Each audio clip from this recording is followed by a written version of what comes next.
Test test 1 2 3 hello क्या हो रहा है? कुछ उल्टा सीधा मत बोल दे। हम रिकॉर्ड हो रहा है।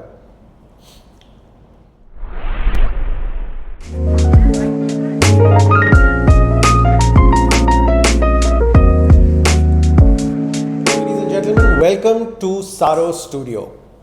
Today I have with me the CEO of Tsaaro. I had to do this. Well, it doesn't matter, Akash. We are doing, as you know, I was telling you about this, we're doing Real Series, right?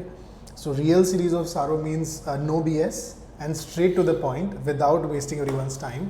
So without wasting time, I'll come and ask you something. So we just saw FREE-AI framework by RBI out there. I want to focus on that today and just want to ask you a few things and discuss today, have a conversation. So people who are in regulated entities by RBI, I think they can have something to take back from this today, right? What is FREE-AI RBI? What is happening? What is this AI and then risk on AI? What do you see about it? I think the beauty of the RBI is, Akash, that RBI anticipates laws much before other authorities and regulators do. It happened with privacy, right? Where you saw the RBI actually imposing Data localization? Much before we actually had a law talking about it or drafts talking about it. And I think with AI, RBI is trying to do the same thing, where they are anticipating, seeing what's happening in the rest of the world as far as AI risk is concerned, and have tried to put together some sort of a framework that companies could potentially follow to ensure that any AI system, any AI tool that is being deployed, models that are being deployed, companies are able to evaluate its risk and ensure that those models are used or those systems are used in the most transparent and ethical manner. Yeah.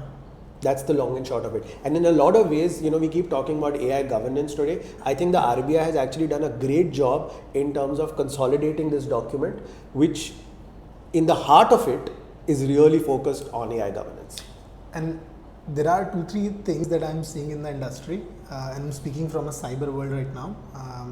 What I'm seeing is people are in a hurry to either build something on their own or deploy something that somebody else has built to kind of either reduce the workforce, automate their own businesses, or make things faster, right? Like kitchen to delivery, right? And I'm talking about softwares, or I'm talking about I'm not talking about Zomato or Swiggy. I'm talking about product delivery, right? IT is commodity now, right? With the AI coming in, we don't see that type of challenge that it's taking 2 months, 3 months, 6 months to deliver something. Products are getting built really, really fast. And we have so many options right now. So how do you see this super fast AI onboarding into organizations? And what do you think about it? Do you think, and what does it talk about in RBI framework? Yeah, so look, I would say in terms of onboarding, there are different kinds of things happening, right? One is where you have tools that exist out there that you essentially come and deploy as is, and then have your data run on those tools. Then you have instances where there are models on which you are building something, and then you effectively deploy that, which is more sort of specific to your industry, your business, your company. And then you of course have instances where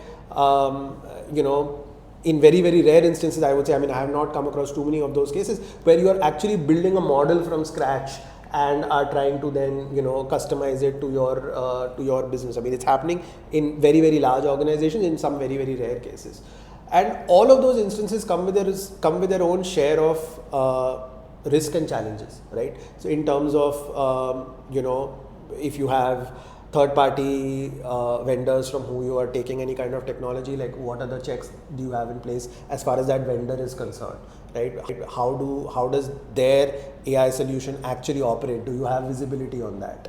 And these are questions that organizations have to start asking their vendors in terms of a very high-level audit, in terms of due diligence, in terms of passing off risk, etc. And I think the RBI framework, in a lot of ways, actually captures this in a very, very good way, and also talks about technologies that companies could potentially consider to ensure that data also that is processed on these tools is I mean, I don't want to use the word tamper free or whatever, because there is no such thing, but at least is secure, is trustworthy, and and therefore they have come up with solutions like watermarking, etc. What I'm seeing, and by the way, when you say watermarking, I think Content Lens is a great example. Yeah, in India, yeah, while yeah, they are absolutely. growing super fast. While we see RBI's the AI thought process that came through has two parts, right? It has an innovation side, Yeah. and has a risk side. Yeah. And since we're discussing about risk side, one thing that I've started noticing, so I told you about the trend of AI vendor onboarding. The next trend that I'm seeing is data governance. Yeah. So what is happening is data governance is becoming such an important, because earlier to do data governance, it used to take some time.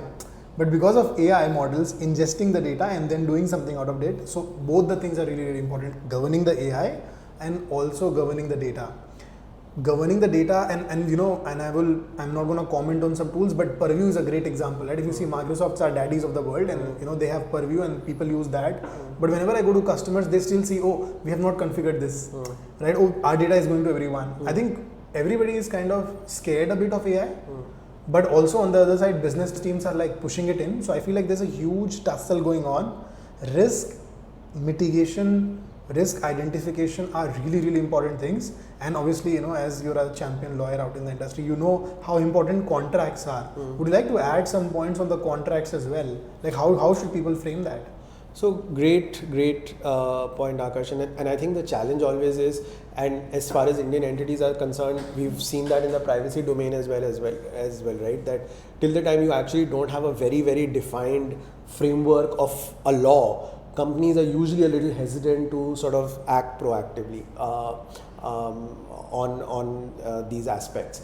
But there are today companies that are very actively deploying AI from third-party vendors who have executed fairly sophisticated contracts with them, ensured that there is a good understanding in terms of how the system operates, their rights to audit third-party systems where the deployment is processing very, very sensitive data, understanding the risk matrix that is adopted by the actual developer of that model or that tool that is being deployed.